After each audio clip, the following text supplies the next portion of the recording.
people have been trying to figure out the relevance of dreams, and it's absolutely clear that our dreams are relevant to our understanding ourselves. I mean, because even if it's just kind of a reshuffling of our experiences during the day or something, or a reminder of our worries, you know, that's all important to us. Yeah. You know, so yeah, we should think about all those things. Have you seen Jimmy P? It's a movie. I can't remember the rest of the title, but it was a philosopher, and it was primarily focused around therapy sessions, but with a heavy influence on dreams.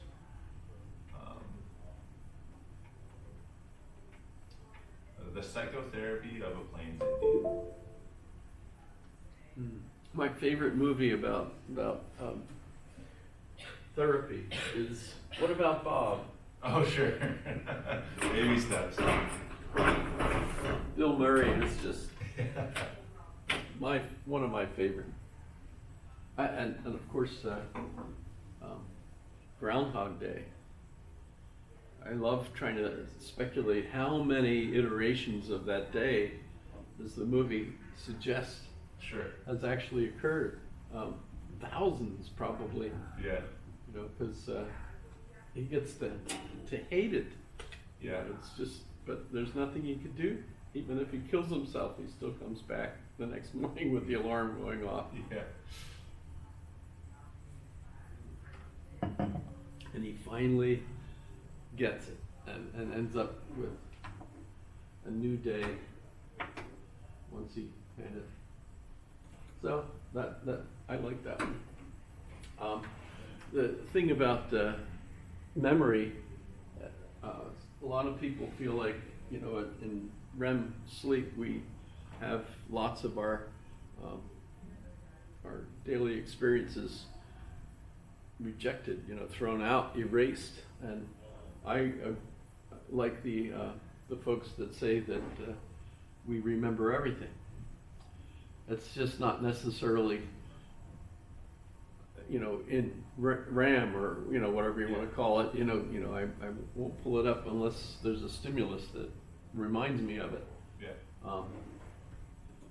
So that seems pretty good to me, because I think of ourselves as quantum computers with basically infinite amount of memory space. Sure. So there's no point in, and no one's discovered an erase mechanism. Yeah. you know, Yeah. that's just a hypothesis. We can't possibly remember everything that we experience. Well, actually, I see specific individuals that do an amazing job of remembering all kinds of things. October 12th, 1952. That was a rainy day. Yeah. It was a Tuesday. You know, Yeah. you know, and they tell you what happened. You know. How do you feel about repressed memories then? And Well, that makes what do you think sense. the That makes mechanism sense. In is? fact, you can train yourself to repress them. There's some techniques that they use, like when someone's been traumatized by something, they have techniques that can help reduce the trauma that the person has from that. Especially, you know, if you know it's a war, you know, experience. You know, they've been working hard on that because so many people from the military have had serious difficulties, enough that you end up waking up and strangling your wife, you know, or something, Yeah. you know, which you know, no one wants that kind of thing to happen. You know, how do you work with that? And so they've been working on that, and I imagine they've got some even drugs that can help reduce that kind of pressure on a person. You know, the other thing though that I remember being fascinated by was that a lot of people coming from situations where they're with a group, a team, and everyone absolutely has to be on the ball, or people could be killed, and so the stress is just 24/7. The whole time you're in the field, and you come back, and then you're done, and you retire. Yeah. And you're like, there's no stress, there's no emergency, and it shocks your whole system because you lived in such a high state of anticipation of the next moment, that all of a sudden to be able to like just sit all day and fish Yeah.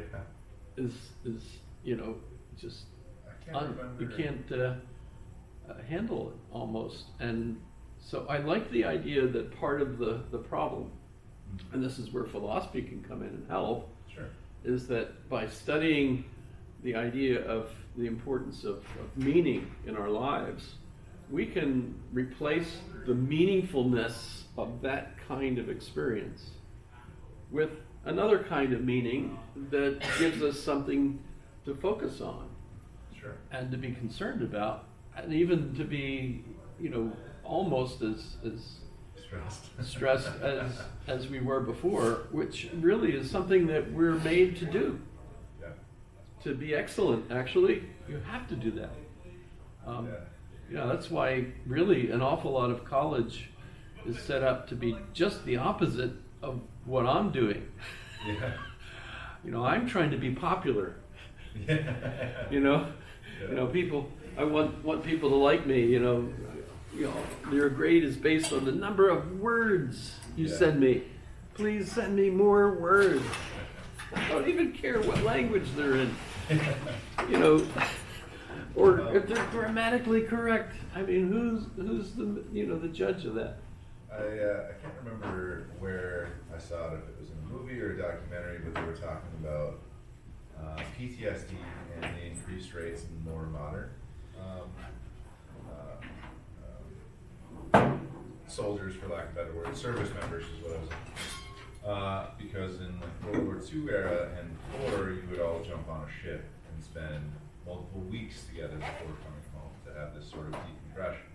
And now you hop on a flight and you're back in a totally different civilization, kind of talking to that almost shell shocker coming back. And then you go to Orlando Disney World, and Yeah. they deliberately try to give you some stimulation, and you're like, don't do that ever again. Now they just give you a week in Germany for warrior transition, and you go to a castle or, talk about your feelings for 2 days. Don't beat your kids or your wife, Off you go. and then they send you on. Do you believe it's healthy to repress memories, or do you believe that curing PTSD relies on? Well, I think even without special attempts to repress memories, we do. Yeah. It's just normal, somebody insults you in grammar school, and you do your best the rest of your life not to remember that asshole. Is this personal? Hey, I was short. George Carlin does a great sketch, talking about how he became funny to avoid being beat up. Sure. That was, the way you were, you avoided the bullies was to tell them jokes and make funny things so that they didn't feel like beating you up. They Yeah. enjoyed you, and so that saved your butt, by doing that. But yeah, I think we repress memories, of course. We catalog them, throw them in different places, have occasions where we need to bring them back up again. Do you think it's healthy to bring them back up? Do you think that's kind of the root problem of a lot of symptoms of PTSD?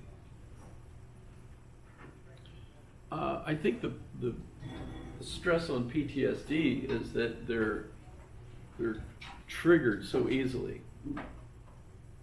and often by noises or something going on, which can actually be part of a routine day, and so in a sense learning to be able to control our reactions to it are important, so that we don't strangle our wife.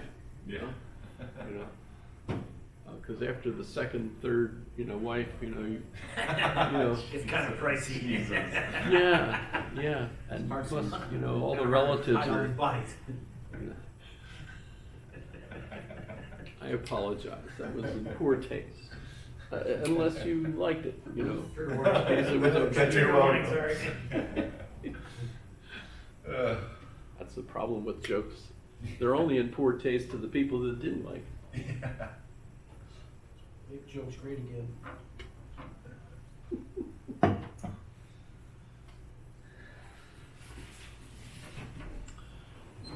All good stuff.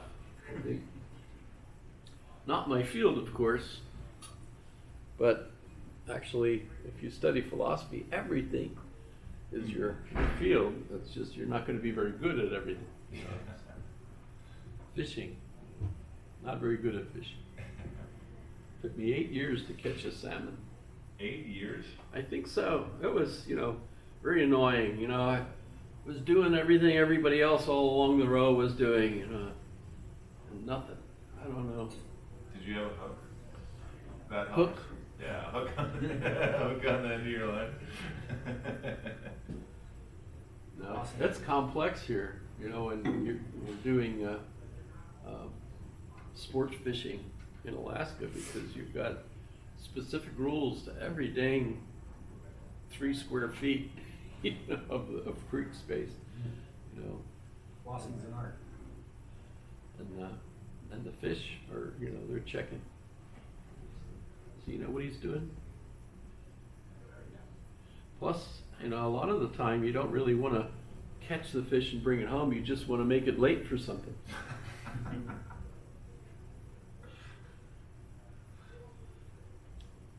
Do I need to cite my sources for that? That's not my job.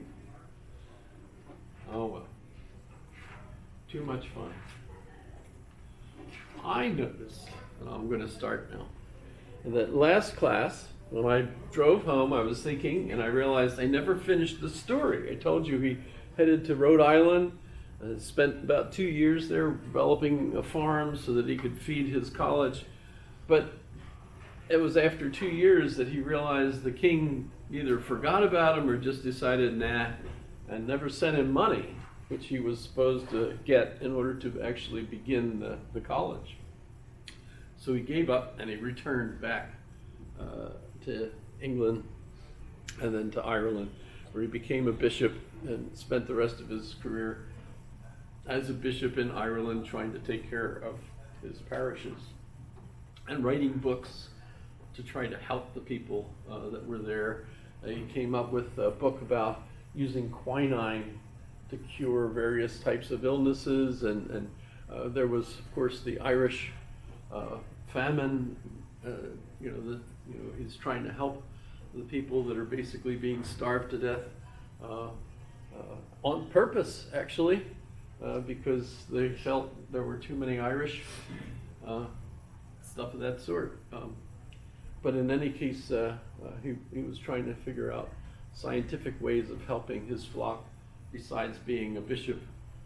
So lots of interesting things going on there. So of course he never finished building the college in Bermuda, never visited Bermuda even. He did share or leave his books. He brought books to create this library for the first college, and he ended up donating all of his books. Half went to Harvard and started their library, and the other half went to Yale and started theirs.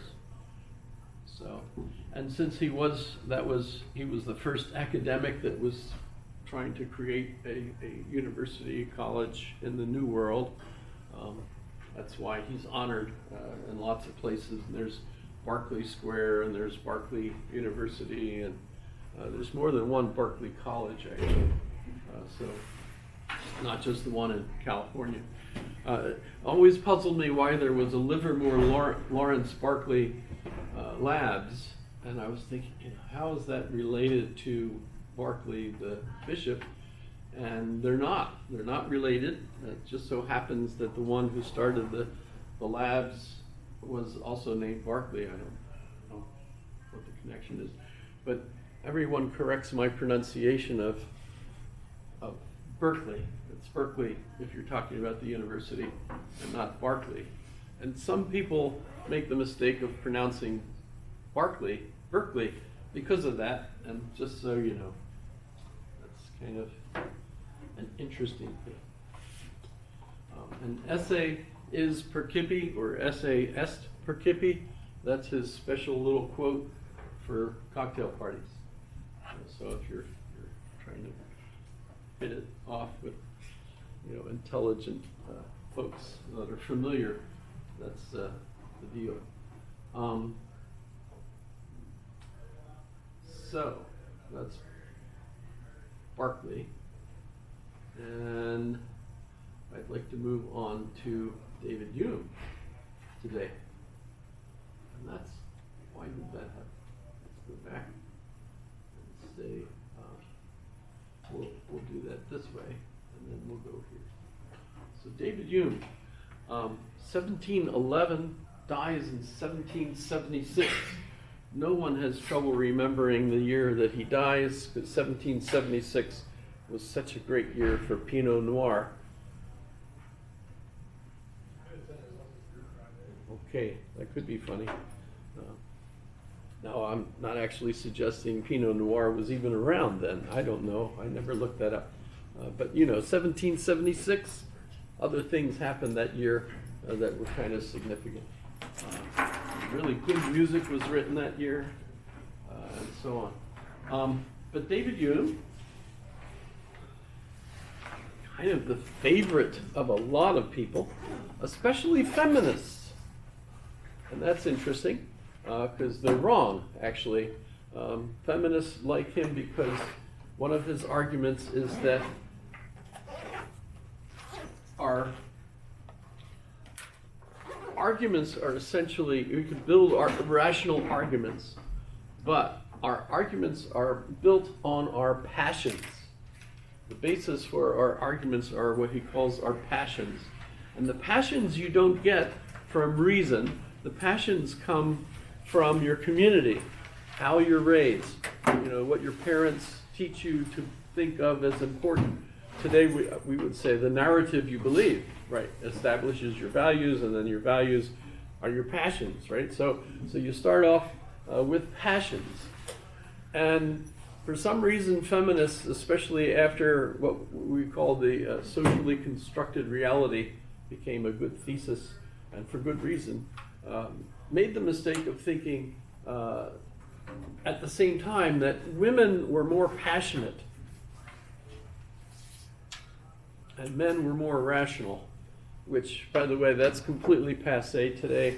We believe that everybody's passionate and everybody's rational in various degrees, right?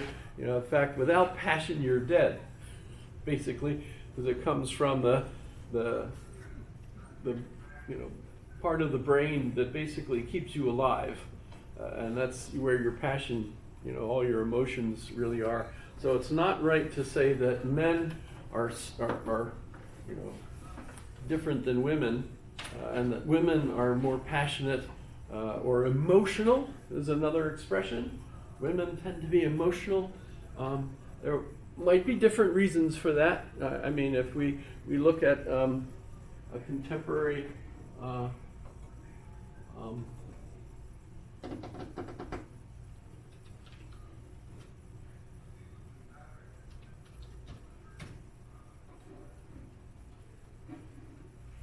highly recommend this as why the pink cover, but Eve, how the female body drove 200 million years of human evolution, by Kat Bohannon. Really, really good up-to-date science. Things like, you would have never heard when a woman's nursing a baby. The nipple actually operates both ways so that it senses what the baby needs, and instantly the breast creates the exact right formula for the baby for the needs it has. You ever heard of that? Yes, everybody's heard of that. It's new to me, however. But there's all kinds of things associated with how the body evolved and so on and so forth. And clearly, women have lots of differences, different characteristics, and so on. But thinking that Hume is a good philosopher for feminism because of his emphasis on the passions, it's kind of misplaced. He really wasn't a feminist at all. It was too early, really, for feminism of that sort.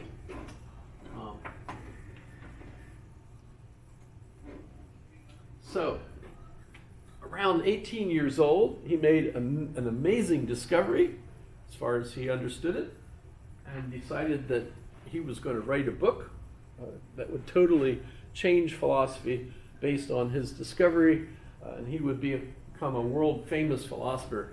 So he wrote his book after a couple of years. Some of it was written in France, and it fell deadborn from the press. No one got excited. No one read it, essentially. So he didn't become famous. So he was very disappointed and ended up having to get a real job, which was, he found some, ended up doing some good work and so on. Mostly in the military as an aide to generals and things of that sort. Let's look at his.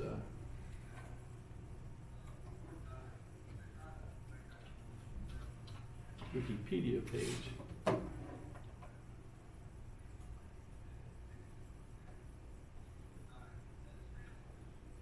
So he ended up,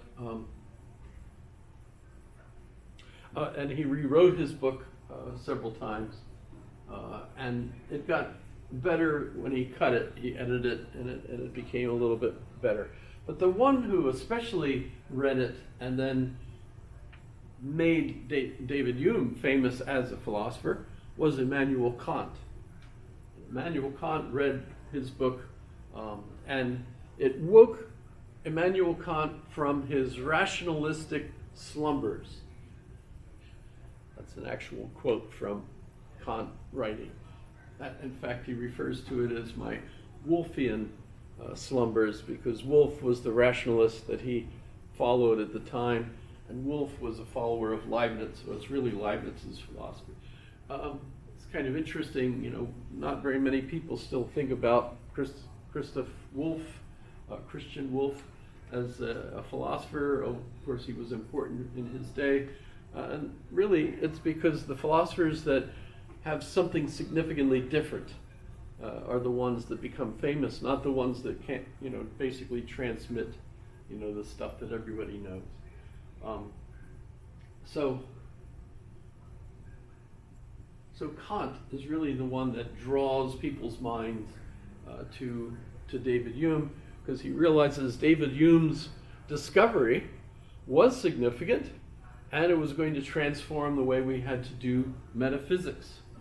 In fact, the discovery that Hume made essentially means that metaphysics is worthless.